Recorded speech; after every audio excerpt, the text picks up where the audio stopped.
Welcome to our next adventure with Chemology 411, a podcast about anything and everything. Kim and her guests will take you behind the scenes, behind the story, or behind the bar. So sit back. Make sure your seatbelt is fastened, tray table in its upright position, all carry-ons stored under the seats. But for this adventure, electronic devices must remain on, as we are ready to take off on our next adventure. Introducing Kim Schultz and Chemology 411. Hi, everyone, and welcome to episode 42. This evening, Tyson and I are going to talk about how adding education, networking, and self-help to your daily schedule can basically make you more awesome, possibly love your job, or at least find a job that you love. You have to keep your brain sharp, and I like to call it self-education. I was going to call it self-cation, but then I looked up the word cation, and it really didn't have anything to do with education. It actually was like another word. So anyway, I'm Kim Schultz, and I'm your venture coordinator for this show. Let's say hi to my co-host, Tyson Harley. I learn stuff every day. I know. I'm smart.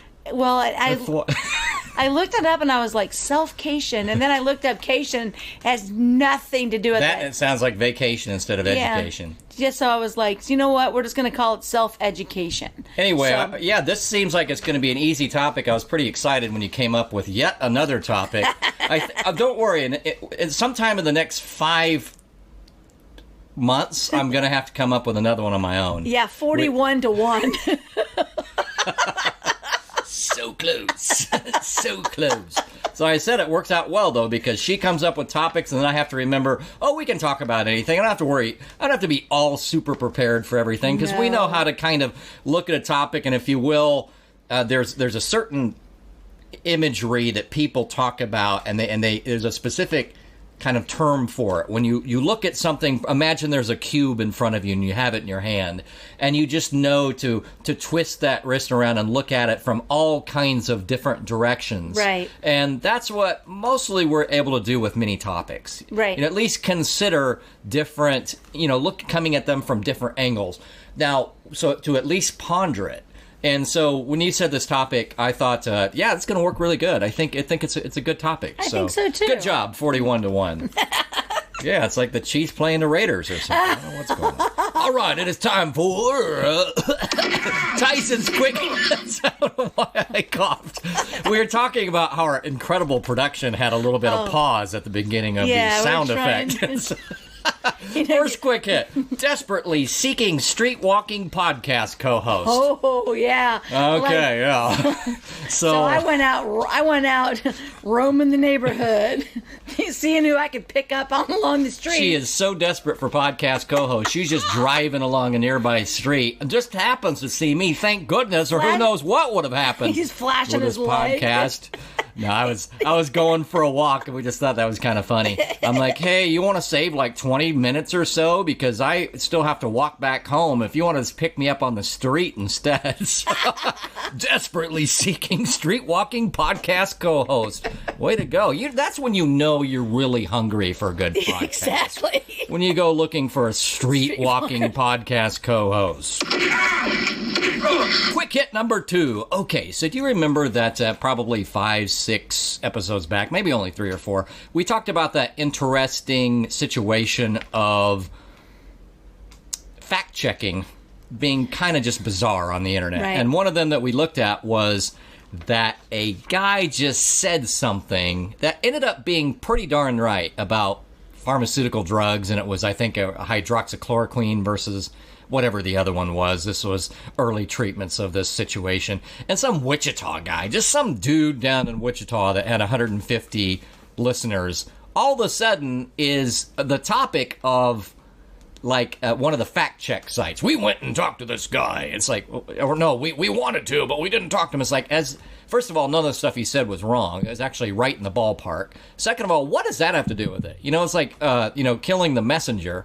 And it's just this little private citizen. So if something that's happened recently, this Wayfair situation, won't get into it, but it seems weird. You've probably heard about it. It's like these containers and these things that are, why is the closet, or why is the simple cabinet, $10,000, and has a strange name. The pillow was $10,300. So anyway, Newsweek, doing the incredibly poor job they always do, did a similar, it was an analogy to what I was thinking of here, because instead of, now this is a day and age of Epstein, of what's Harvey Weinstein? Weinstein.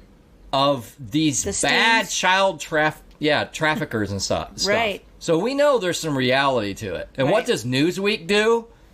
They try to go find the person who was just curious about these really odd prices and put it up first in Reddit. Like she's supposed to be the story and not the potential reality or not of the situation. Isn't that bizarre? Remember we said it was almost like it was an intimidation? Yeah. Like, hey, if you start talking about this stuff, we'll come talk to you. And, you know, you and me as private citizens are like, well, yeah, it's great to have a podcast. I don't know if I want anybody to come talk to me from Newsweek. Right. Just because I had an opinion. So anyway, I thought that was interesting with that analogy that just some gal who's a concerned citizen about this topic. Remember, you say you have your topics. Other people have other topics they're passionate about, one of which might be, imagine reducing child trafficking. And so, you know, someone sees something odd on Wayfair, says, this is really odd, right? Right? It's odd, right? Yeah. And so all of a sudden, Newsweek worries about who brought that up instead of investigating it. Yeah. All right. Quick hit number 3, another Wayfair situation. Now, I have not looked into this, but I'm always open to the possibility of weird crap happening. As we know, I mean, Weinstein, Epstein, Maxwell. So I was talking to a friend who's more into looking into it. He was kind of hoping I'd help him, and so far I just can't get into it. I don't know where to even start. But he pointed out something interesting about a Wayfair, is that there's a couple things about this that it may not even be that they know about it.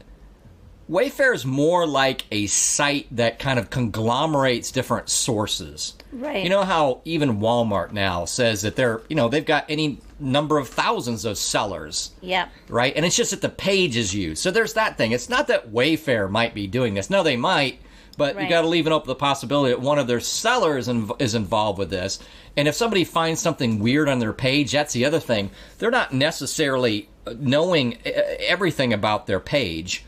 A, and then B, there's also possibilities if you're talking about such a conspiracy as this type of thing, which is the worst thing you could do practically, then some people would say, well, they'd be hijacking part of the site. Wayfair might not even know. You have to put in some weird code name as you're searching for such and such cabinet. You're searching for something that doesn't bring up what you're searching for because you're given a code thing. Yeah, like you and I wouldn't even know what that code was to go find the special type pages. So I just want to know that even though Wayfair denied it, and first they denied that. Oh, interestingly, one was, well, that's just a glitch in the pricing, and then the other one was, oh, well, these are industrial. So, well, which one is it? Because they're not even consistent. So anyway, and I'm not saying the Wayfair thing is or is not true. I'm saying that what I've heard so far, I just thought I'd add some nuance, and it's not just easily dismissed, nor would I dismiss that easily, given the subject and how bad it would be if it were true. Quick hit number 4 is that I don't think we mentioned it last week, but we did put up the simulcast of the Scales of Truth, and what we did is our first simulcast between Scales of Truth and Excursion for Chemology 411. I had something that was, I think we did say it last week, kind of bubbling up from inside me. And it was about stats around this whole situation and just nailing some with statistics, just absolutely getting them out there. That is up on the Scales of Truth. Kim hasn't quite got it up on her Excursion yet, but it is available on the Scales of Truth. Look for that, because I listened. At first I thought, well, remember I lost you there for a second. Oh, yeah. And I think it's because I might have given you the summary email, but it had the same title as another one, and I'm not sure you actually pulled up the one that was the true summary. And then if you didn't, then it would have been a little bit harder. But I listened, I'm like, actually it was pieced together pretty well. So so look for that Excursion and simulcast over on the Scales of Truth, and eventually here over on Chemology 411. And the last quick hit for the day. No, second to last. Remember how we said one of the podcast hosting sites that yours goes to would make the timestamp. If I put an outline, it would make it live. Right. So if we talked about such and such at 13:15, and I happened to put it in there, it would go right to 13:15. Well, I saw the other day Spotify does that too. Oh, wow. Now you have to put the timestamps, but if you do, then you can look at that outline and go right to 13:15 because you see that we talk about, I don't know, Kim's cheerleading days in high school. Or non-cheerleading days. Kim's more, what would you call it again? Drill team. Yeah, drill team instead. So you can go do that on Spotify as well. Awesome. The one that we mentioned first, it was weird because it's like later they weren't adding us. So I can't remember what one that was. But Spotify does it. And last quick hit. Okay, quick numbers is all I'm touching on this today, but I got a little bit irritated today. 99%, this is actually good news, 99% of the worst concern of this whole situation of mortality did not happen. Super quick numbers. Early on, do you remember that they said there was going to be 3.3% mortality rate? Give or take. Let's for the viewers of 2025. Yeah. We're talking about 2020, the COVID-19 destruction of the economy. We're 4.5 months in. We're 4.5 months in. 14 days. What we do? We did a 14-day. Why'd we do it? To flatten the curve. Now we're 4.5 months in. So early on, 3.5% mortality, 3.3% mortality. You can go find that. Yeah. They were comparing, from 0.1 to 0.3% mortality of the flu to 3.3% for COVID. And so do the numbers, 3.3% mortality, and it was supposed to be more infectious than the flu. So I'm saying 30 to 40% was supposed to be infected, because up to 18% of U.S. citizens get infected by the flu every year, up to 18%. So 30, 40%, do the numbers, 3.3% mortality of 30 to 40% of Kansas population. Kansas population is 2.9 million. How many deaths does that come to? 28,000 deaths. 28, that was worst case. Now, where are we? 1%. 1% of that. 1%. Of that number. We're at 1%. One. Which means we are 99% successful, if you want to look at it that way. So I just want to put that context out there of the fact that we're continuing. We won't get into it, but our governor is just continuing to threaten to lock things down. So is our county. 99% as good as you could do based on early estimates, and we are getting scolded and getting threatened with more freedom taken away. So that's all we'll touch on that, but I did want to, because those were pretty good numbers that we hadn't really mentioned before. Good deal. All right, that is the end of Tyson's Quick Hits. Oh my. Well, we all know today we're taping this on July 15th, 2020, and for any other year coming forward, when I say this, it's going to make absolutely no sense to you. But today was tax day. Yeah. And people are like, yeah, that's great. No, it's not. There's nothing great about making tax day in July. April 15th, it just needs to stay that way. It has been absolutely just crazy with people trying to get it in the last minute. So, not a happy camper about that. I mean, I'm not mad at my clients by any means. I'm just exhausted. And when you're doing taxes, your brain is in a certain way. You're thinking a certain way. It's like going in because you're going to do that. You're going in and you're going to do that boxing match. And you're doing the boxing match and you're getting ready for it. And they go, you know what? Hold on. We're just going to go ahead and do that in 2 months from now. So now you have like a month to rest, and then you start back up again, and that's kind of where I'm at right now. We're going to start a whole new training camp for this next match. All over, and so anyway, but today was the last day. Still, did you win? Did you how many rounds? 12 rounds? Did you win 9 rounds of the 12? Or let's see here. Unanimous decision. What? 8 in 2 days. Too many. So anyway, I did get my yard mowed. I had no animals out there this year, this time. It was actually pretty nice out this weekend. Pretty impressed with myself. My yard wasn't out of control. I just hate to mow. It doesn't seem like it's that long growing ago as that you mowed? Well, actually, I've been mowing like every week, but I went 2 weeks this time, and it really wasn't all that bad. So I think we're getting to the heat of summer. Like this weekend's going to be like 100 degrees. So, the grass doesn't grow as much. We had a really good storm today. Oh, yeah. It rained a lot. One of those nice rains, but nothing that seemed threatening as far as... Yeah, it was just rain. And I have been getting my walks in outside. The gyms are open, and I've been going to the gym. But I also really just enjoy being outside and doing my walk right now. Getting up in the morning, getting in about 5 miles. When I go to the gym, I do I usually do about 35 minutes, which gives me about 2 miles, and then I go do my workout. So here, I've been alternating and doing some yoga and all that kind of stuff. So trying to keep my fit up. I did put on Facebook, I think it was this week. First of all, I was like, building my immune system, and I just kept, and I showed him and I pre-prepped all my food for the week. Whoa. Took a picture of it. So I made, that's high level. I made 3 salads. I made my bags of like apple slices. I have pudding cups. I have oatmeal. I did egg salad. I did a yogurt, mixed berry parfaits, and everything is basically just portioned out. So it's kind of like going to the grocery store. You just open up my refrigerator, and you're like, I think I'll eat this. And what I find that I do that for, and we did the health one, is that I actually eat healthier, and I'll actually eat because I'll walk upstairs, and it is really easy just to grab a handful of chips. Like, I'll just eat these crackers or chips. And now I can go in, I can get a bag of sliced cheese. It's all prepped. So I went to the grocery store today, and I went to a Kroger store, which is Dillon's. And my daughter, like, do you have a mask? And I was like, yeah, I got my mask. So I tell you about that.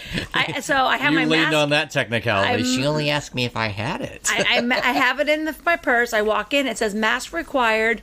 I look up and I see 3 people without masks on. And I just walked on in and did my shopping. I was very respectful to people. I walked by. There's nothing. It does not say that you cannot just walk by somebody. When they ask about like social distancing, that's when you're going to talk to somebody. I'm not talking to anybody. Did the grocery shopping. Nobody told me anything. I did not feel uncomfortable. No one approached me. If they gave me a dirty look, it'd be behind my back. They probably do that without having to wear a mask. So, whatever. But the funniest story was today. So it was back to, I have a networking group that we'll talk about later, but it's called Partners in Excellence. And we've been meeting with Zoom every Wednesday, 9:30. Which is just not the same. And so last week we were like, we want to meet in person. So we're going to go meet at a coffee shop. And in Kansas, in Topeka, Shawnee County, you have to wear a mask into the restaurant. Then you have to wear a mask while you order the food. And as soon as you sit down at the table with your stuff, you can take your mask off and you're done. Yeah. I mean, the virus is like, man, missed them. Oh, so all right, well, they're on base. No, you're gonna love this. So my friend Chris, remember when you were a kid? No, yeah. I'm touching base. Wait, well, my friend Chris comes walking in.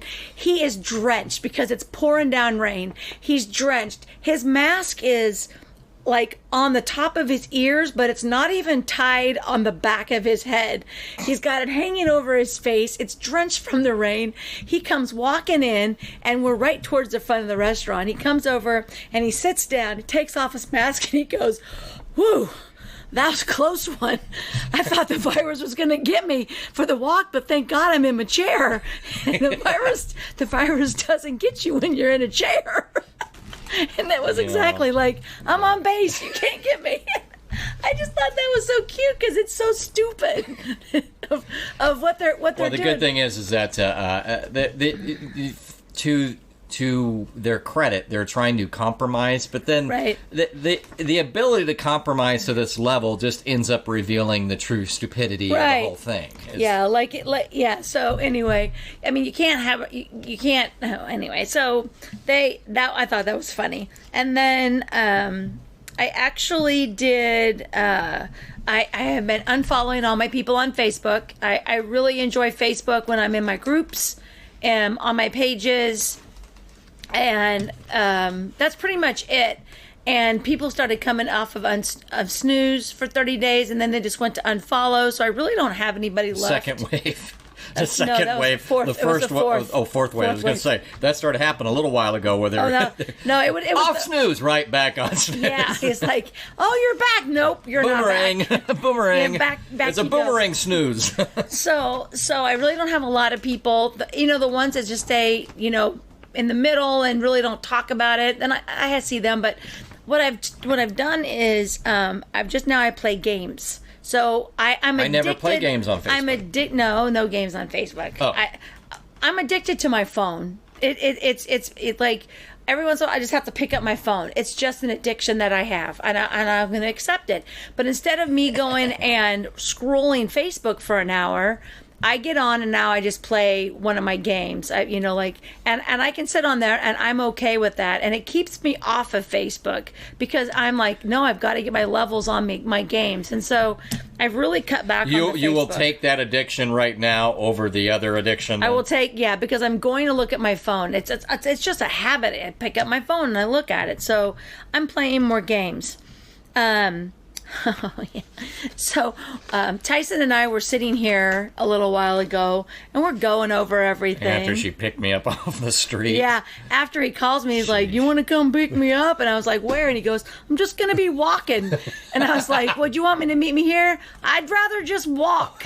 And I was like, "Okay." Why would I stop somewhere if I can still keep going? And you were probably at least 15 minutes.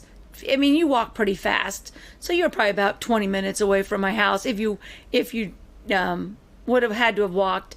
And it took me all of 2 minutes to drive down and get you. I just kind of city. And you came and you were right where I could pull in and turn around. So it wasn't. And then I actually let the car go in front of me so that they wouldn't be behind me, and it worked out perfect. So I could just pull in because I thought I was gonna have to stop on the street, and of course he was pulling up his little shorts, trying to be all sexy. Didn't even know if it was me or not, so don't know. I can't tell. I mean, I don't know if he'll admit it, how many times he did that, and it wasn't me. But anyway, we're sitting here and we're talking, and he's getting passionate, and he loves to throw his pencils. Just something that he does. Yeah. He throws his pencils all the time. I mean, I pay good money for these pencils, but he just abuses them. And he's talking, and he's talking, and he's talking, and he reaches down, picks up an empty water bottle, and just starts holding it. And I'm looking at him like, what are you doing? You throw your pencil and you pick up an empty water bottle. He goes, well, I knew something fell. Yeah, that was good. It's more like I just kind of toss it up in the air and let it fall down. I don't just throw it like I'm trying to hit the ceiling. No, it's like he's like, toss it up. I'm done. I'm done. Like a mic drop with a pencil. Yes, I did not drop. I did not pick up the pencil. And the pencil. And I may not have realized that until I went. Where? I probably would have been like, okay, time to take more notes, and I would have been like, where'd the pencil go? Oh, but you got an empty bottle of water. Make that work for you. Sheesh. I'm just watching him, so it was kind of cute. So anyway, all right. So we are going to talk about what I have been really, really working on. I'd almost say about 2 years ago. Y'all know that I have my coach Kelly K. Waka. She's in Utah, and I needed a change in my life, and so in 2018.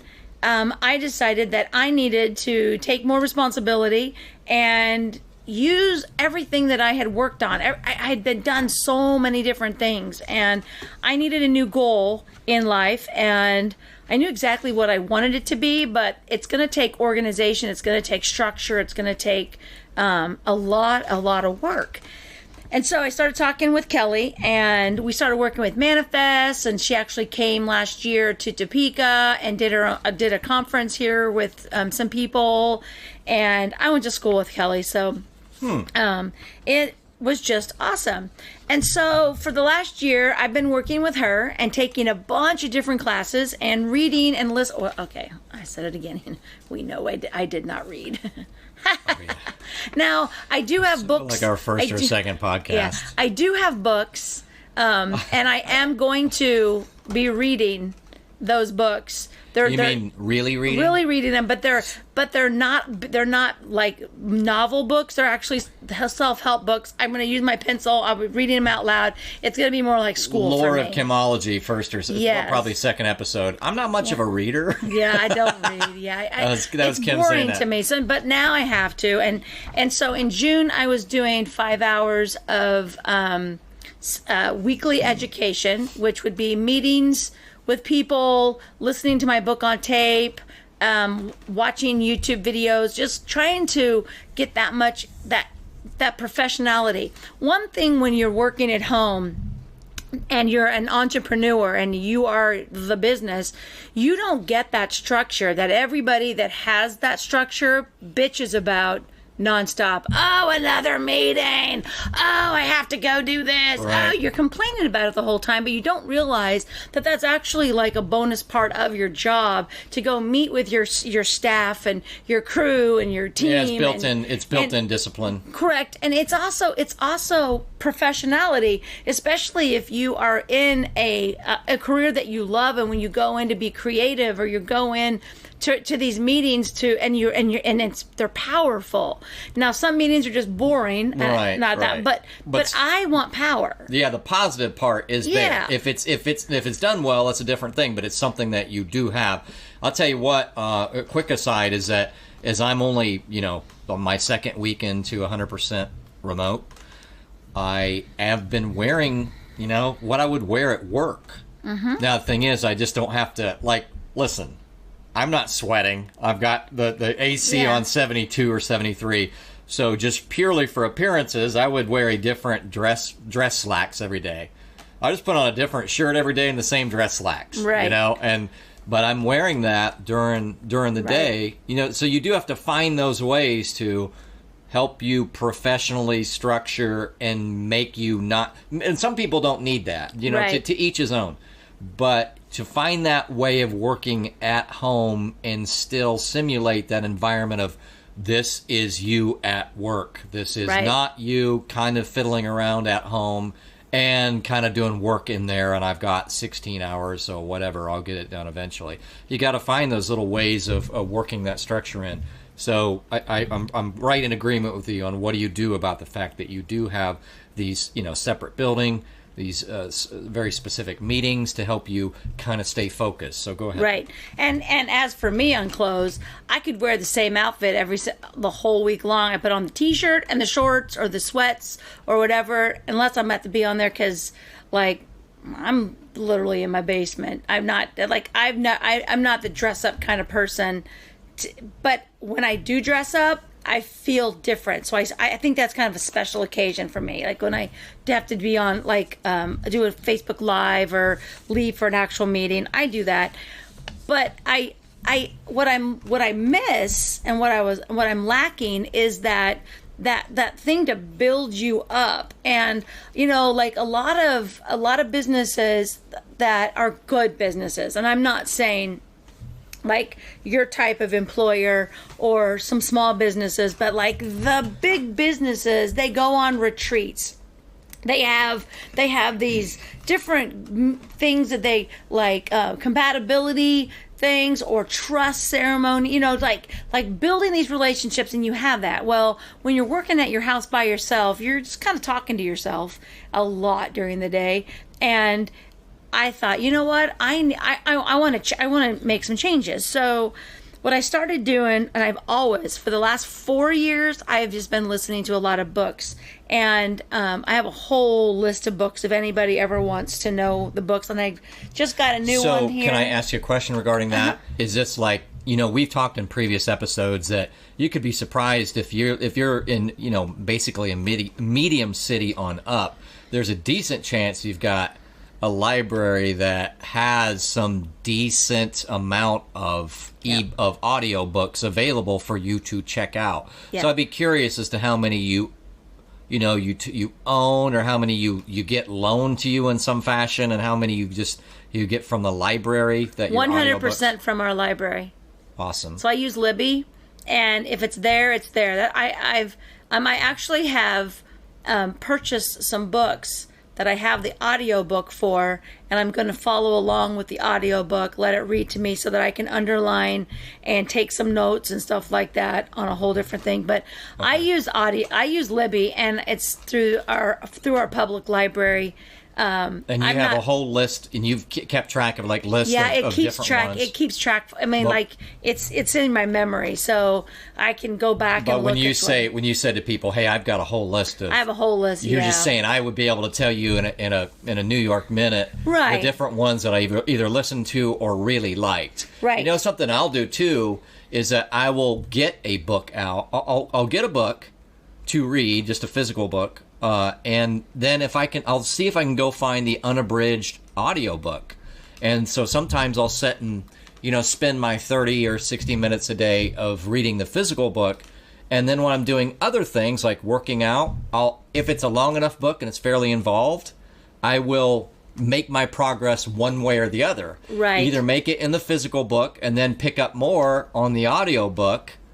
Say if I'm walking or whatever and can pay some decent attention to the audiobook and then pick up more on the physical book later. Right. So that's something I do. Right.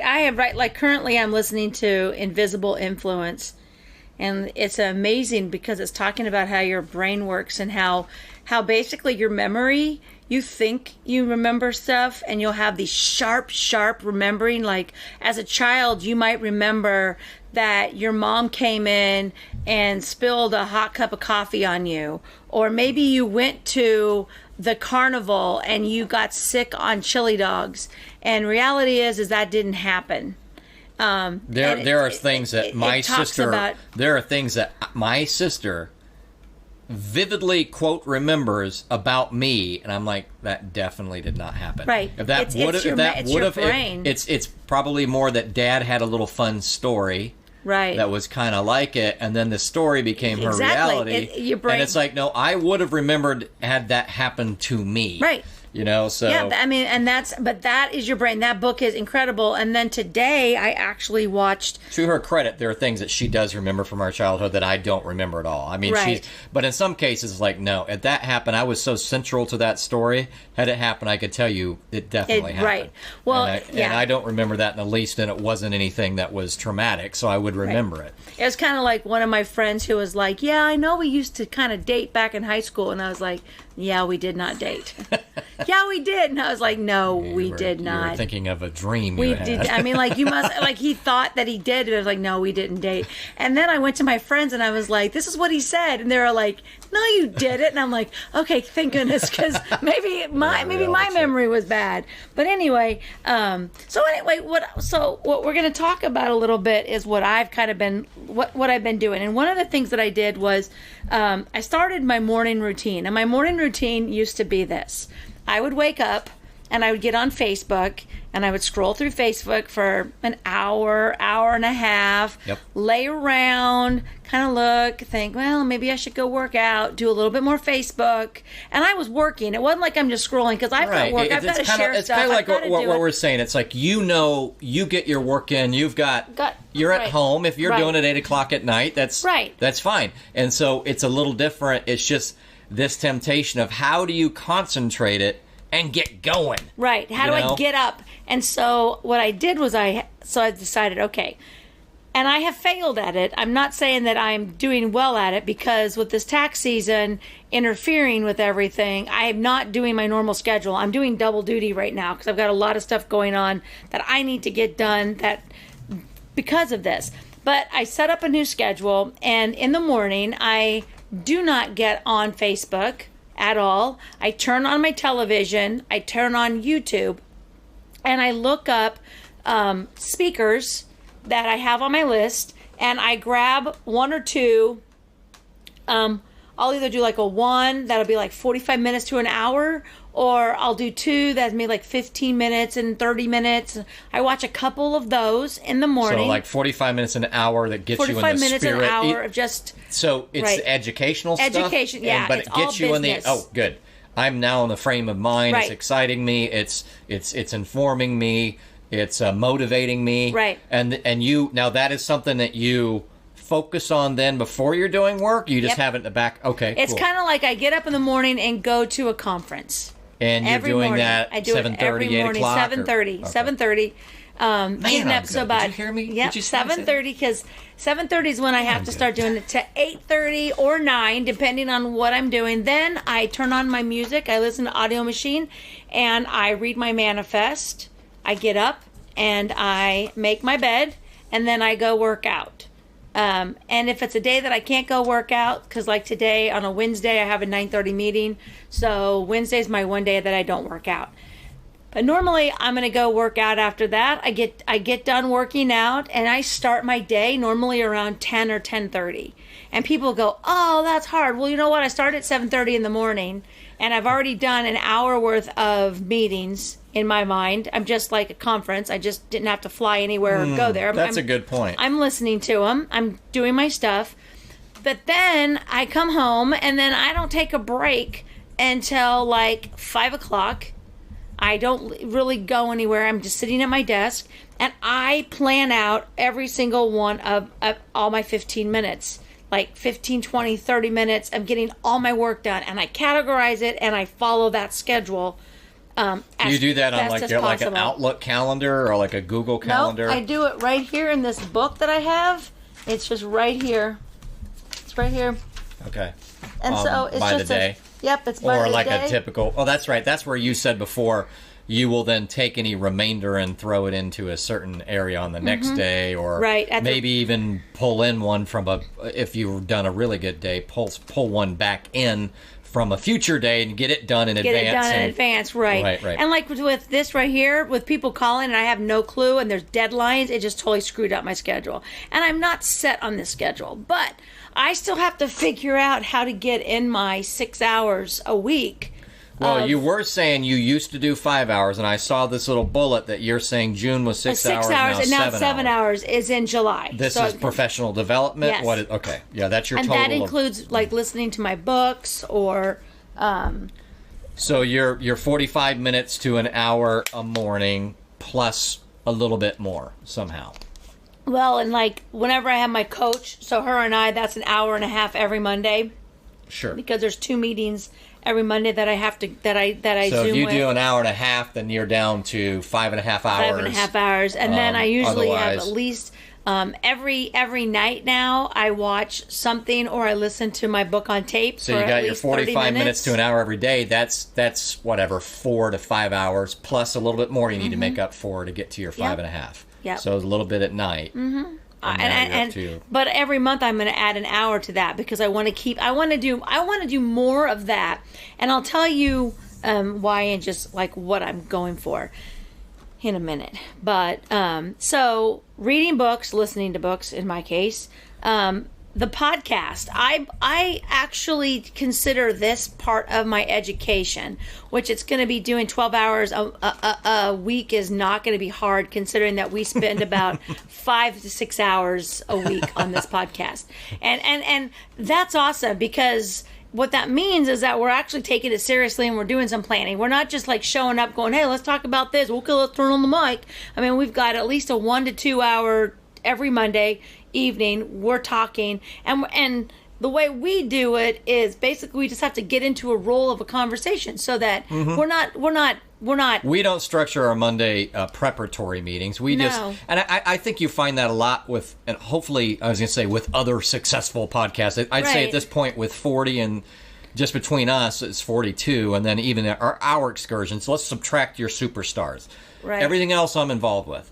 But I think with a lot of these where it's like a co-host, they do just chat a lot. I mean, as long as you got the rapport and you really have the passion of wanting to continue to do it, and it's more, I say passion, and I don't mean this poorly. I mean, we're not so just, on fire. We're not we just kind of want to keep doing it. So we chat a lot. And because of that, if you got the rapport, it ends up being that it's not that the Monday preparation meeting has to be structured per se. No. You just chat and you decide what else you might want to talk about. Some of that stuff ends up on the air, some of it doesn't. Right. So, yeah, I can totally see how you would consider it professional. If I could have a thought on that, too, it's that, what did I say off the air? Speaking of that, I said the thing is there's a lot of things that I look into But because we're going to be talking about them, I just look into them a little bit more, and if you will, tie it up with a bow. Right. Tie up my preparation just a little bit more with a bow as far as doing the extra little... It's not even necessarily a lot. Just, I was thinking about this. Let me go look up a couple articles. Or I was thinking about that. Because we're going to talk about it on the air, I'm going to either talk through it with Kim a little bit more, or I'm going to just ponder through it a little bit more and tie those things up with a bow a little bit more than I may have looked at them otherwise. Right. And I am not. Well, yeah, these are like my topics. These are my topics, but I'm always learning from them. Like, these are things that I've already kind of looked up, and so it's not like I'm researching it. I already kind of know it. I spring the topics on him. Yes. However, it is one of those things where, in thinking that's going to be your topic before and during, you're getting that extra, as I said, kind of look at things that like it's a cube in front of you and turn it around and look at it from different directions. Just because you're going to put it in the podcast, right? And then during the podcast as well, right? I put down some very simple notes. So, but I look at the podcast because of what I want to ultimately do within the next couple years. And I've always been a talker, but I've never really been a speaker. Now, I've spoken in like colleges and stuff like that. I've gone in and talked to them about the importance of community and supporting your community and what communities have to offer and how to get involved in a community. That's kind of what I've always gone, and I've spoken about that, but I'm moving on to something different. In order for me to do that, to be an accountant, I had to go to college to do that. I'm not going to get into any sort of career where I need a degree to know what I'm talking about. I'm going to be incorporating my life challenges, my life knowledge, my life experiences into helping people what I already do by having people tell me how I've helped them in the past and how I can help other people. And so with the coach that I have, what we've decided is last week she was like, Kim, you're a coach. Like, I know you don't have any formal training, but she'll go, they'll ask her a question in one of our meetings and she'll go like this, I'd like to hear what Kim has to say. And I was like, okay. And so then I tell him, and it just comes to me. It's incredible how some things just come to me. So I believe that the podcast helps me because it makes me feel very comfortable just talking. It also makes you have to think quick. So, you're saying something, or let's just even say that I'm interviewing on one of my superstar segments. Mm-hmm. As they're talking, I'm taking notes on what they talk so that I can incorporate it in, and I'm learning a structure because none of this is professional. It's not like, I've got this degree and I know how to do everything. Well, we've got that thing to settle about you picking me up off the street earlier. Well, yeah, exactly. Normally pick people dollars might have to exchange hands. Normally pick them up on corners. I've got my favorite corners, but... But to your point then, for me, part of that is the idea. Some people, whenever I was in Toastmasters years ago, and they always say one of the biggest fears of anybody is to public speak. And it's mostly that you just have to feel comfortable with what you're going to talk about and go ahead and discuss it and have that ability to, especially if there's somebody else, to listen as you're speaking. Right. So what we have is good because I know some coworkers I have, if you interrupt them once, all they can think of for the next 5 minutes is that you interrupted them. Right.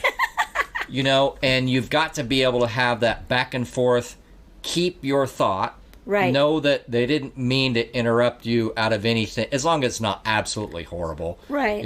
And with this and interviewing and discussing, you remember, let me catch that thought later. Right. Oh, that's something they just said. That reminds me. Right. I want to follow up with that, but after they finish, right. After they have a good chance to finish, I want to follow up with that. So you're right. That's very good training for public speaking and thinking on your feet and thinking of ways to present and relate with people. Right. Right, go ahead. I'm an interrupter because my brain won't hold anything for a second, because it goes so fast that I think of something, and if you keep talking, I'm not going to remember it within like a minute. It's going to be gone. I'll just forget it.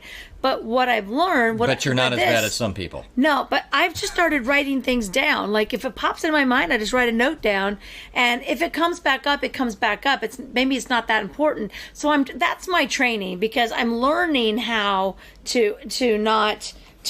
for me not to interrupt. So you're saying regarding the notes that you're thinking that you can go towards being the life and the business coach. You have a note down here, like that's part of the future. Of it. But I want more to be a speaker. I don't want to be a coach. Like I don't want to be have clients that I have to meet with all the time and come up with programs and come up with all this stuff. I like to go talk to groups of people. I don't have a problem talking to groups of people. What I have a problem with is structuring that talk. Structuring it to where I don't just go off on a tangent and not get what I come there to talk about. And so that leads me to, I'm watching so many videos on how to do it correctly, and the people that do it right and the people that do it wrong. And I like the other day, I'm trying to think of what they said that I do wrong. Oh, they always say, I'm talking about leaders, because I believe that I'm a leader. People come to me and they expect me to go. I could be at Walmart and someone will come up to me and go, "What do you want to do next?"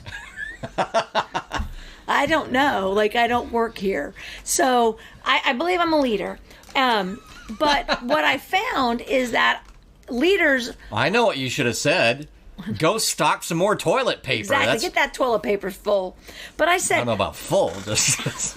That's gross. I said to them, they said, a leader allows everybody in the room to talk first, and then they speak. And I have a problem with that, because normally with who I'm around, I walk in the room and they just sit there. And you go, "So how's your day?" "Fine."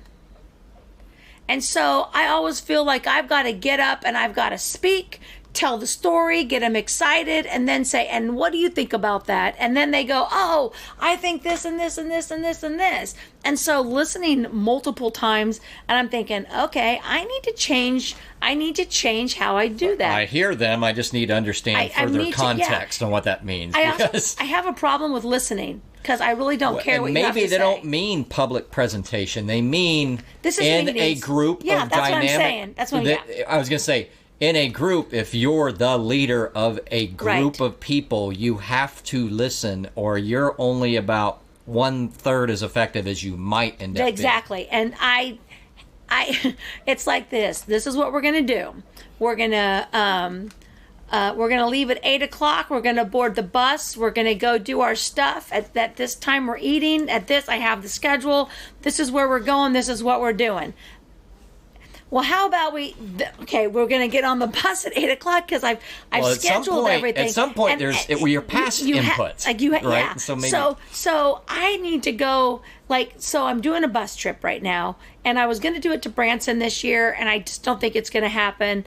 I'm going to have to wait, because I'll be honest with you, I don't know if any of those theaters are even going to make it. I don't think. Everybody thinks Branson. It's like they'll be. No, I mean they do rely on actual. They need a lot of people, and this is their busiest month. July is the busiest month. It is the crazy month, and they're closed, and they're trying to open. People aren't going yet. And so I was going to plan a trip there. And last time I had never planned a trip of, I do theater trips. We get on a bus, we go to the theater, we go to eat, we get on the bus, we come home. Well, I did a whole weekend in Branson last year, and I'd never done it before. So what I did was I planned the whole trip. And I said, this is what we're going to do, here, here, here, leaving the open times. And at that point, I wasn't BFFs with my bus driver, Matt. He's like the best bus driver. So he's now my designated bus driver, and he helps me plan things. So in my bus group, I'm asking questions this time. how long do you want to shop? How long would you be this? Because we can do multiple things. And I'm only having 35 people. And Matt will, if I need to do 2 things, Matt will drop you off here and drop you off here because I have that. I mean, because Matt's working with us. That's the driver. As opposed to... So even as a coordinator, you thinking that as opposed to a leader of men and women, you understand you could probably build some flexibility based on input. Okay. And so I'm trying that. And we all know that input just causes more problems. Sometimes it takes more time because now people have input and they're like, well, I don't want to see this show. And I'm like, okay, well, you don't get to choose that. Like, I'm going to have to, like, I got to do deals on tickets and all this kind of stuff. So, but you do get a little bit of input. And so I'm really trying. And by watching some of these videos, I started listening to Simon Sinek. And he's just incredible. And his stories are really, really good. He's fabulous. He's a great speaker. Okay. Yeah, that's what he does. And so my question is, are you talking about simply trying to watch really good speakers, or also speakers talking about speaking, or both? He's talking about leadership and about yourself and self, all that kind of stuff. This is education. You learn the speaking part by watching them automatically. That's like a bonus part of it. To see, like, on one of them, the girl came out and she was talking to a bunch of, I think, high schoolers maybe, and she was like, before I get to speaking, I have one question to ask you. How many people in this room, blah, blah, blah, blah, blah. And they kind of raise their hand. She goes, good, that's about 5 people. That means at least 5 of you are going to be entertained with my speech, because that's what I'm talking about. Just the way that she starts. So I noticed that, and then I also am noticing what they're saying. And things resonate with me, like, I do that. I already do that. And 90% of what they say to do, I already do that in my leadership skills and everything that they're trying to teach us. Brene Brown, she's actually a vulnerability coach and shame. And like, she studies shame. She's a professor. She's at a university. She's a teacher. And one of her things is studying shame and vulnerability. And she's got a TEDx that she did. I ended up watching that. Did you watch it? No, I watched one of her good ones that had like animation of some kind to it. Okay, yeah, that's her. So, but the TEDx is really, really good, because when she went in there, she had told her husband, she goes, I'm going off script for this. I'm just going to talk. And she went out there to talk about vulnerability, and she was very vulnerable. That's where I got that vulnerability post. Mm-hmm. It was from my coach. Yeah, the farmer's market one. But my coach had talked about that's where you got the idea. And she told me, go watch it. And then so the coach told me to do the vulnerability, but then I watched hers to see what the vulnerability was. What it really was. What she meant. So, quick aside, whatever it was, 4 or 5 episodes back, Kim did a vulnerability post, something she probably wouldn't have posted on Facebook. It was part of this vulnerability exercise. Nobody knew that. Part of it was to be vulnerable, and that's what we're discussing. And therefore, see, then, I don't know exactly the point. Obviously, Kim knows it more, but point is, put out what you truly think. Be vulnerable. Don't just be, hey, you know what? I'm awesome, and I hope everybody has a great day. And boy, my life is wonderful. You know, right. How we'll do that, and it's not that it's not true. We're not necessarily putting out fake things, but we're not putting out our full vulnerable selves. So it has something to do with that. But that's what she's tying back to right now. Right, and it also has to build up for the fact that if you're going to put yourself out in a group of, let's say, 500 people. There are going to be people out there that are going to criticize you, and if you're not ready and adapted to be able to understand that's going to happen, they'll crush you. They'll crush you, and you have to understand. Like, it's kind of like your first relationship. When you're dating, you're in love, and you break up, and you're like, I'm never gonna love again. This hurts so bad. Okay, that never happened to me, but I've seen it happen on Hallmark movies. And you don't think, like you allow something to destroy you. And so you really need to understand vulnerability, and everybody needs to be vulnerable at some point. If you want to grow, you have to be vulnerable. If you want to be better, you have to make mistakes. So she did a TEDx, and she basically just put herself out there.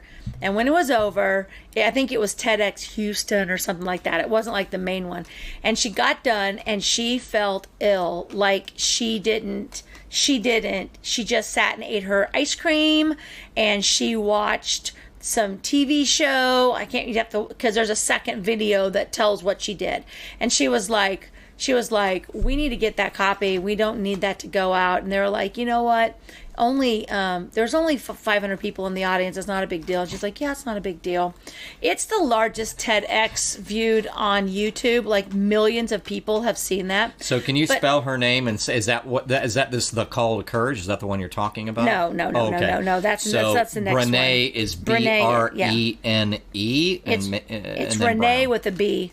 Renee with the little sign, but it's with the B, Brene Brown.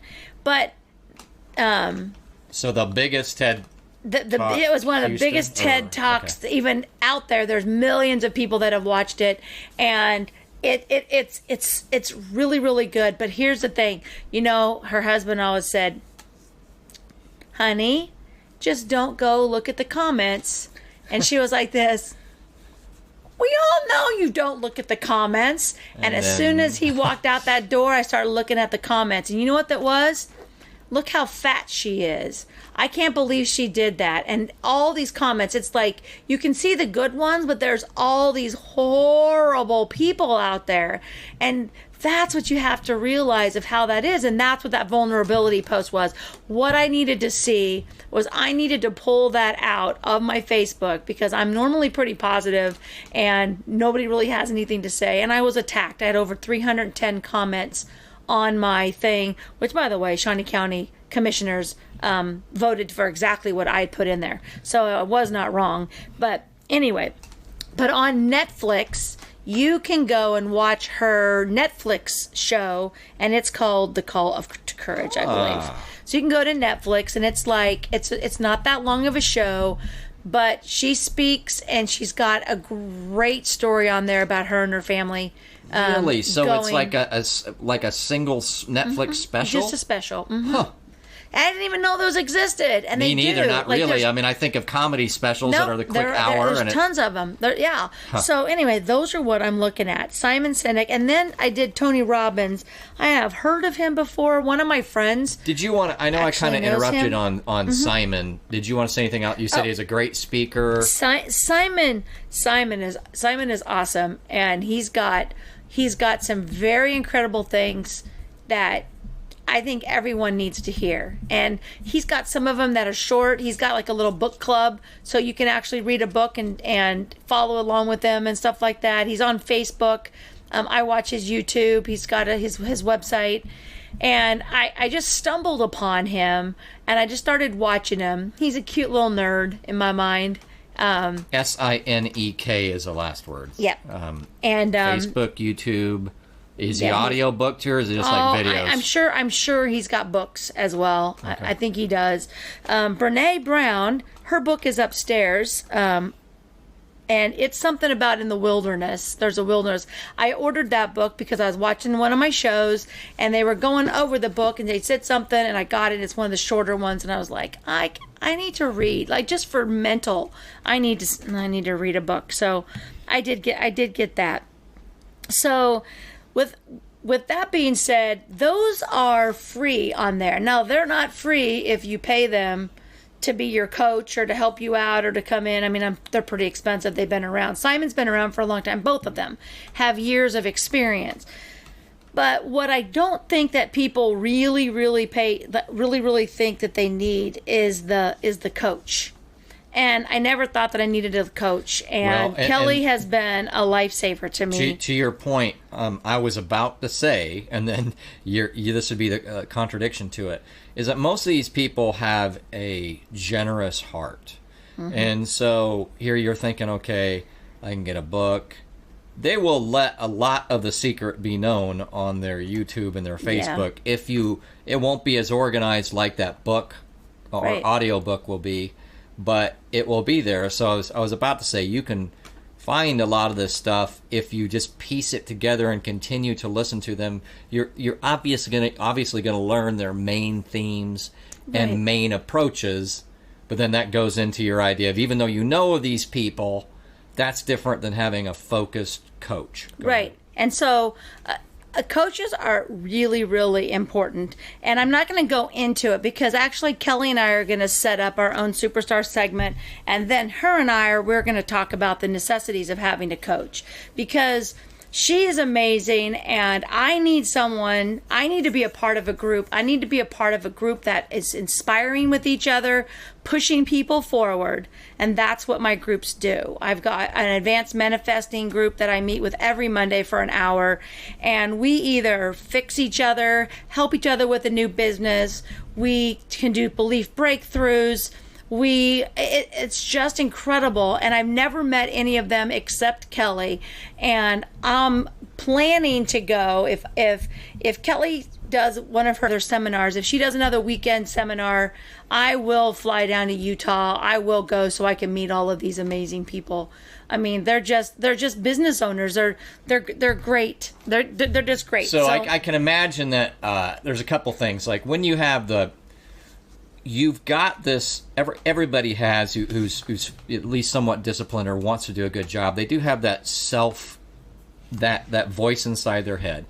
But sometimes that voice inside their head is either too mean, or you ignore it anyway as far as actually getting it done, or both. So having a coach is that, it's almost like how married people won't listen to each other, but as soon as they're paying for another person to tell them, it's like they decide it's serious, and they'll listen. And so to me, it's almost like that internal voice where I know what I should be doing, but am I necessarily doing it? I mean, all of the good things, and really following through from week over week, month over month. So I can imagine that's almost like, in a way we know what to do.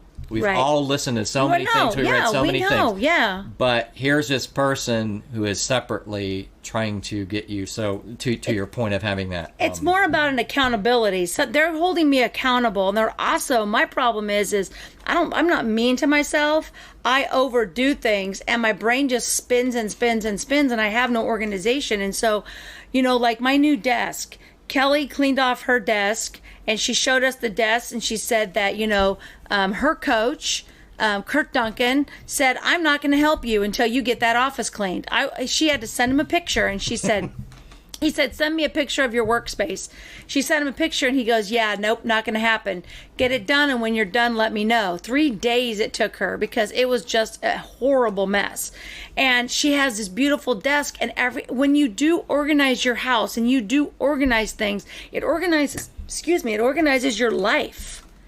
I mean, and I feel it, but I'm not going to do it without them telling me to do it. Right. Because I will gladly take a nap. I will go to the pool.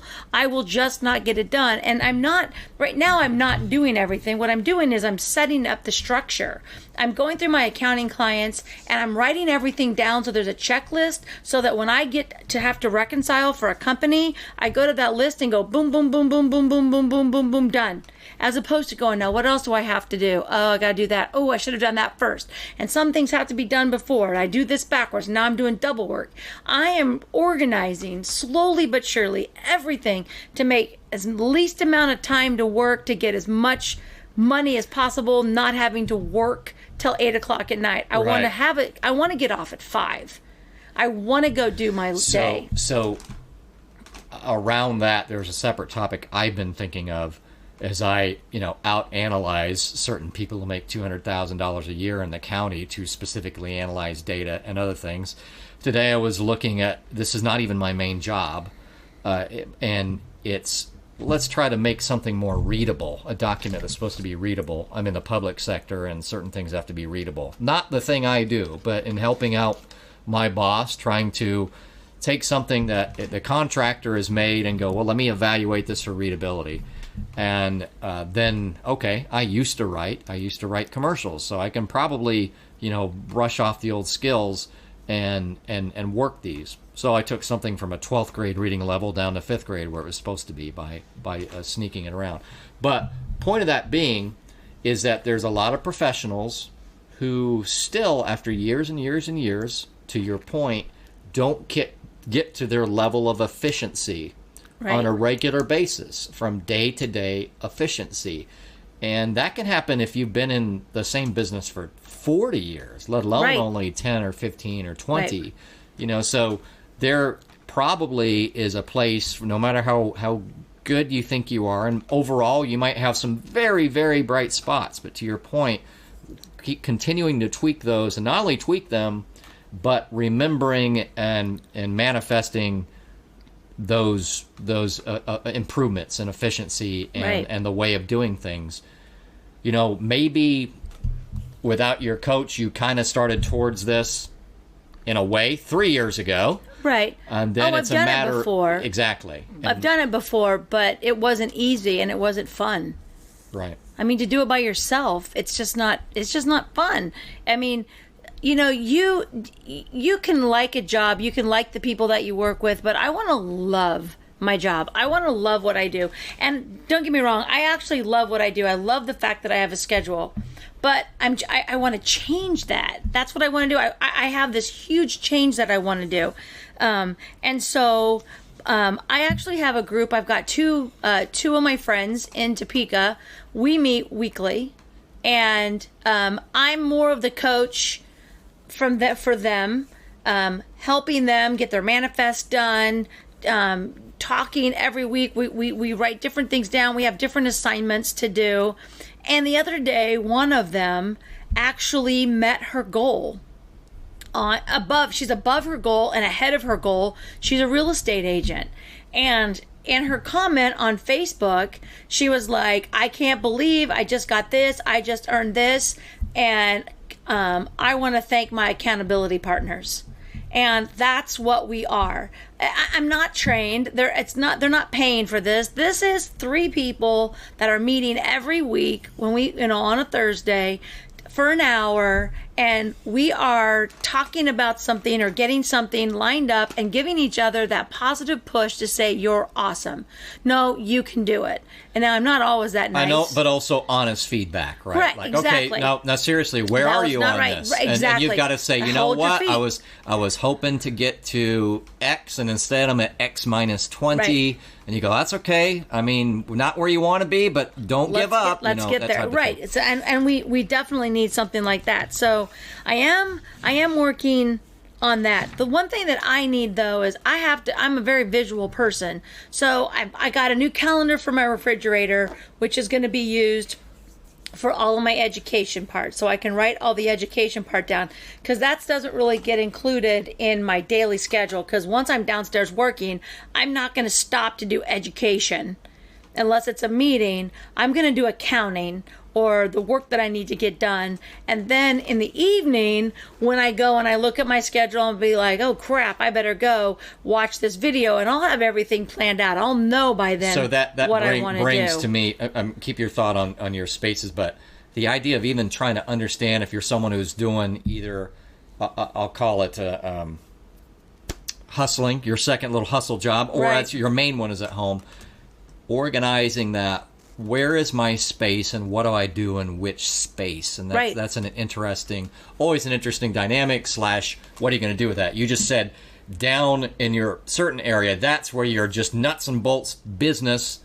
And if you don't do this more, it's still very important, but it's not the nuts and bolts business. If you get down to this area, you're not going to do that professional development. No, because it's not your location. Unless it's a meeting. And today, actually, on one of my videos, it said if you have multiple businesses that you run from your house, you have to have multiple offices.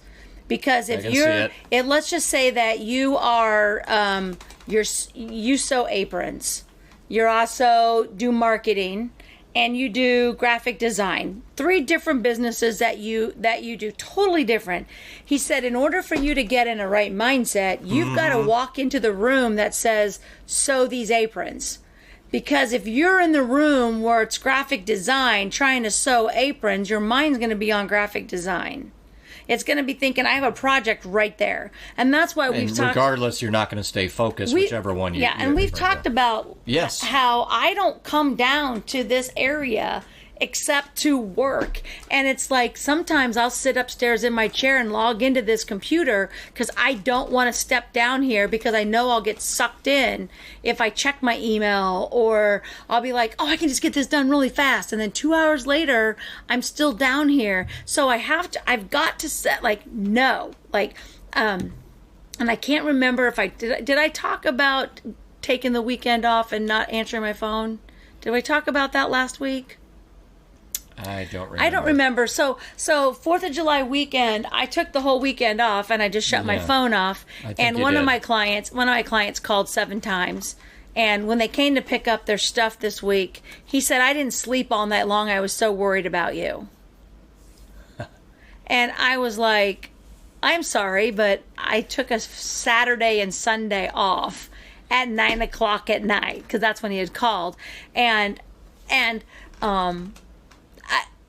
I have to stick to it. Like, you have to stick to it. Even if it's inconveniencing someone else, it's my schedule and being self-employed. But it's the same thing if you had a job that the employer kind of would call you up. I was watching the Jetsons. I don't know if anybody watched the Jetsons, but that boss always calls George up and says, I need you to get down here, Vice President Jetson, and I need you to do this. Well, I've got tickets to the opera. Oh, my wife and I will love those tickets to the opera. Why don't you come and work and I'll go do the fun? Vice President Jetson. And he's like, sure, I'll come, because he wants the title. So he goes and does the work and gives the tickets to his boss. So, you're kind of watching that, and I say, I can't do that. Like, nope, I can't do that. And you have to be stronger to be strong. Well, and it makes you wonder then regarding the phone. Should someone have different phone numbers? A different topic, but right. It's almost like even that division. That's just too much work for me. Just turn it off. I don't have to answer it. Look. Yeah, no, I meant if someone has a sewing business and a graphic design business. And you know what? You can through Google with your Google phones. Totally can. But another thing when you're doing your education, like I was saying earlier, before you so rudely interrupted me. Sorry. No, I bought a calendar upstairs so that I can log my stuff when I actually get into doing this, which will be next week, hopefully. So as I go watch it, I'll write down my times on there, just so at the end of the week I can add them up and be like, yep, and this is how many hours I got. So it's visual right there, so I can see, and I'm on Wednesday, I'm like, crap, I still have to get 6 hours. Are you talking about your 7 hours?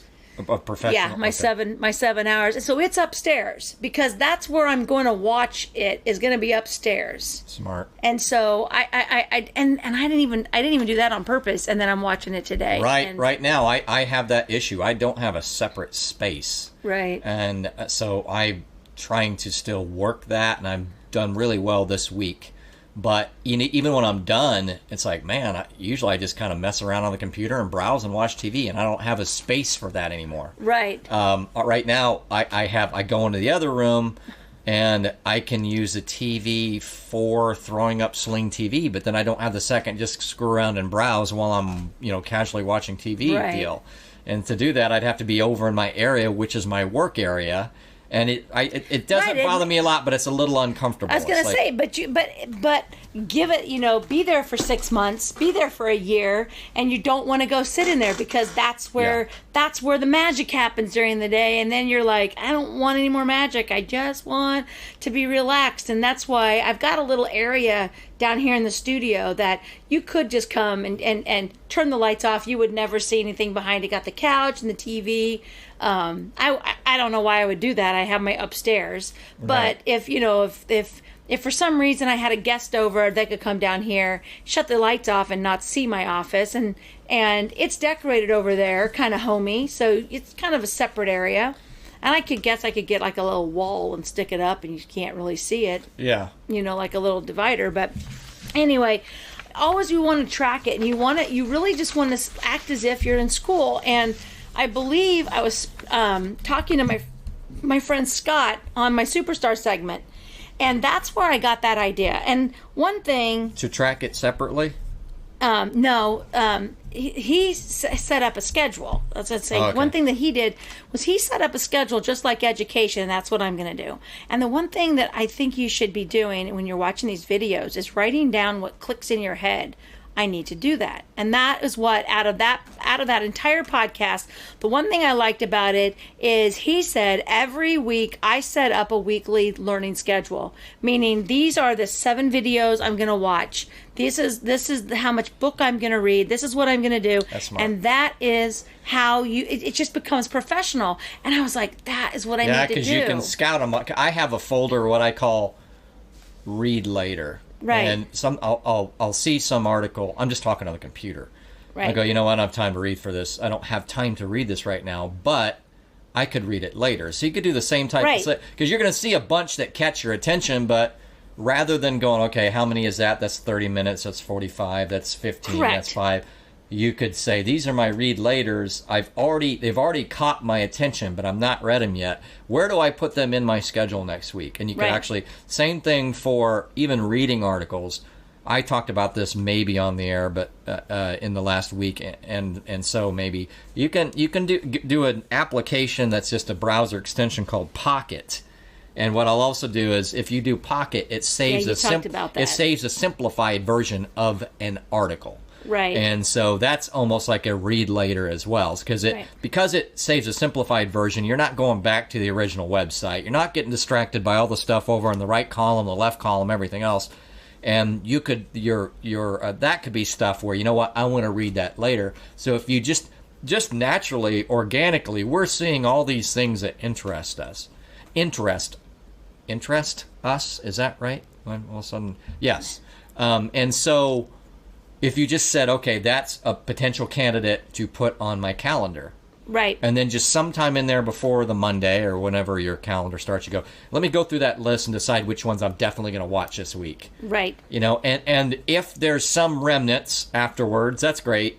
But I'm only going to watch these 15 as part of my official schedule. Right. You know, if I get through more at other times, great. If not, they're still available for the candidates for the following week. So a lot of us do that. It makes a lot of sense, where you probably, instead you just kind of randomly watch it, but then do you get your hour a day? Right. No, not necessarily. And like today, I was like watching one, and then I was like, I don't have this much time, because I already watched the other one, and I should have watched all of this. And so if I write it down and say, okay, this one is an hour and 15 minutes. This one is 30 minutes. This one's 15 minutes. This one's 10 minutes. This one's 25 minutes. I can actually put together a schedule, and the hour and a half one, I can even break it into 2 days. Like I'll watch half of it and do this and do that.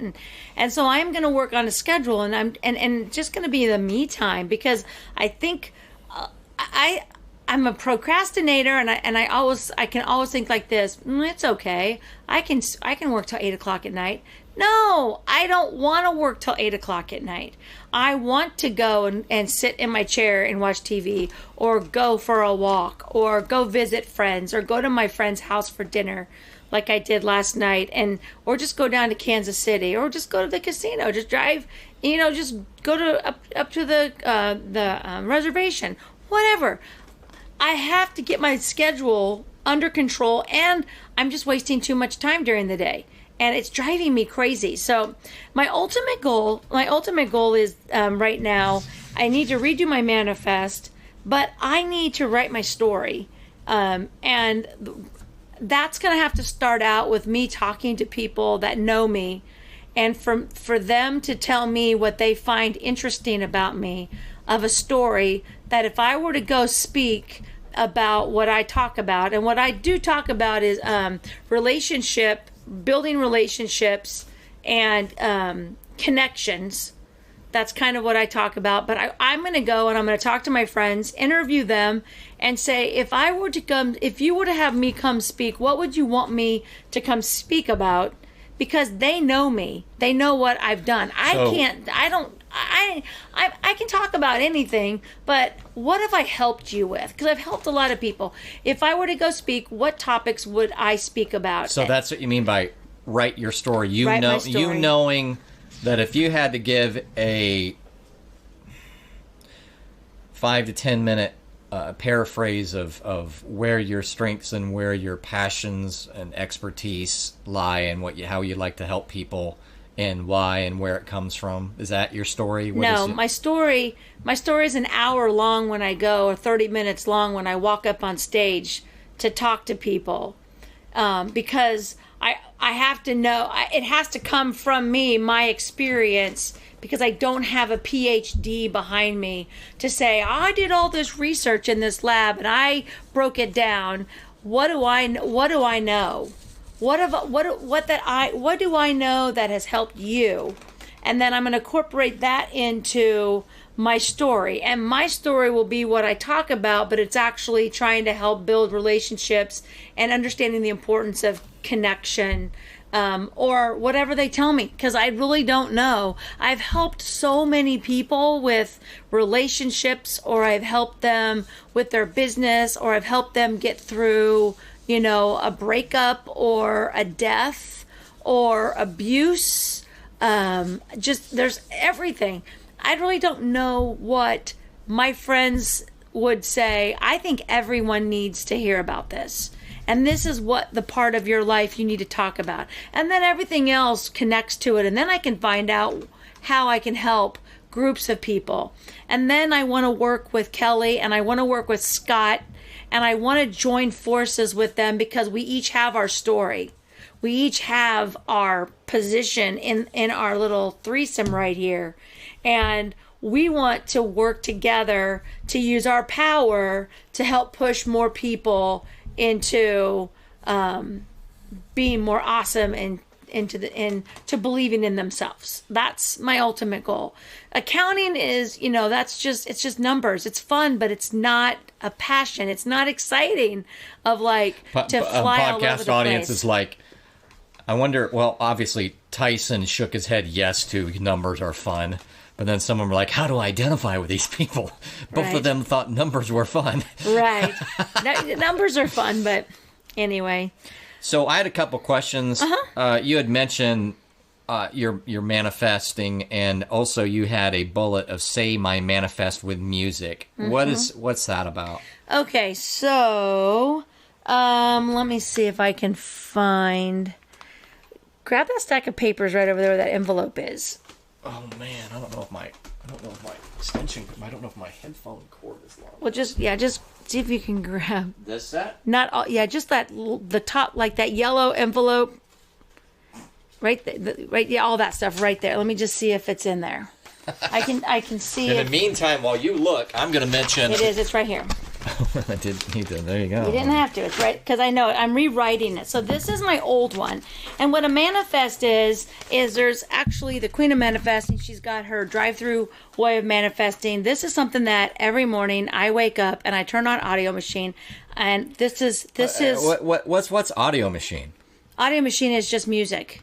It's just like powerful, no word sound music. This isn't a channel on Spotify. No, it's actual like Bon Jovi. It's Audio Machine. It's a name of the group. Oh, you said turn on your audio machine. No, I said I turn on Audio Machine on my dot. I turn on Audio Machine. I've never heard of it. I would say to my dot, which I'm not going to, play Audio Machine, and it just plays music. And I'll play it for you later. Anybody, when I walk to Audio Machine. That's a group. Yes, and Man, I am out like of the Mannheim Steamroller. Yes, it's Audio Machine. Same thing. I mean, same, not different people, but same kind of thing.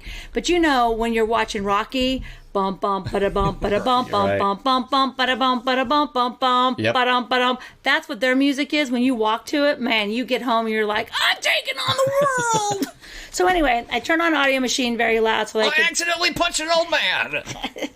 So anyway, this is you look like Sly Sloan. This is my very first manifest. This is not the one. I'm working on a brand new one. Is that one right there? This is just one. About a page and a quarter? It's a page, it's a page and a quarter. And this is how it starts out.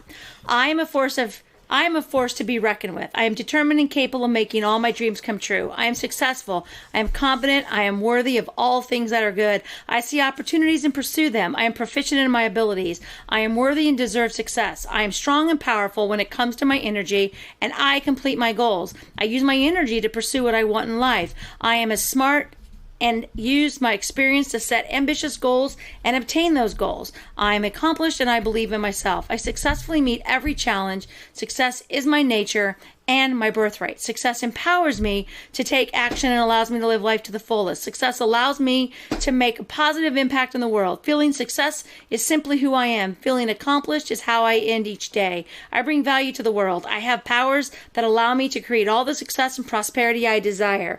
I am open to new and exciting possibilities. I deserve to be successful and I have value. I believe in my ability to succeed, and I share my success with my team. I'm grateful for all my skills, knowledge, experience, and talents, and I'm grateful for my endless opportunities. And then it just goes on. And what this is everything I want to be. And once you tell your brain that's what you are, your brain eventually goes, okay. So do you go once a day or? Well, I do this once a day, and I'm writing my second money manifest, which will be in the evening, which will be during the day. And so I have this one in the morning, my money manifest, and then the one at night. I'll have 3 during the day. And the one at night basically says, I end every day feeling accomplished. I get a great night's sleep. I wake up, energy, and basically I'm telling my body how I'm going to end the day. That's all it is. And our brain controls that. And like I said, we'll go over that. This is a whole different thing, but that's my main. So one thing that I've done in the past, and I've had these types of things, is actually put them on a loop and on audio. And I have that. I have it on audio as well. Sometimes when I walk, so I would just leave those 5, 6 manifest statements. The ones that I've done sometimes in the past are just shorter ones. Just kind of it's almost like yours because you build up sentences, But, right. So 5 or 6, and I would just sometimes just let them run, so it helps convince my mind more. It's basically kind of helping to oppose the negative self-talk that even those who have high standards for themselves have. Before right. you know it, you're kind of scolding yourself like a mean coach. Mean basketball coach or something. Right. And if you're not careful, it is very good because you do want to live up to those standards. Come on, you got to try harder. But if you're not careful, it goes the wrong way, and then you're not saying positive things. You're focusing on the negative. So yeah, I just wonder about that manifesto. And then it says, listen to my book on tape in the car. So that just means as extra education. Here, I'll let you my dreams come true. I am successful. I am competent. I am worthy of all things that are good. I see opportunities and pursue them. I am proficient in my abilities. I am worthy and deserve success. I am strong and powerful when it comes to my energy, and I complete my goals. I use my energy that I want in life. I am smart. So that's my recording of me. Kick it! Yeah, exactly. It gets a little bit more into the music. But anyway, by the end, you're screaming at the top of your lungs. Yeah, that's real relaxing. So anyway, that's where I'm at when it comes to education. I think it's just a mindful thing. What else do you have? More questions? Oh, we're going to bring in, remember that I said not as manifesting self-coaching type of thing, but as far as other things to use. Yes. Khan Academy. K-A-H-N. Last I knew it was still around. They have all kinds of free educational videos that you can do, you can track on and everything else. So try that, Khan Academy. That's free regardless of, they have things up to calculus. Oh, yeah. So if you want to pull in some, find some weaknesses, at least academically, if not otherwise. I even think they may have things like, how to interact with people and supervise people better. I'm not certain of Khan, but I know places like that have that. Another thing that through the library we talk a lot about our good librarian. A lot of you probably have similar. Is I have a free account at Treehouse, which is coding. So it's not just coding; it's got more than that. But that's like more of there's things like project management and even things like supervisory type things are on there. But you might look for it's a very complete, what I want to say. When a college puts out its list of courses, yes, thank you, curriculum.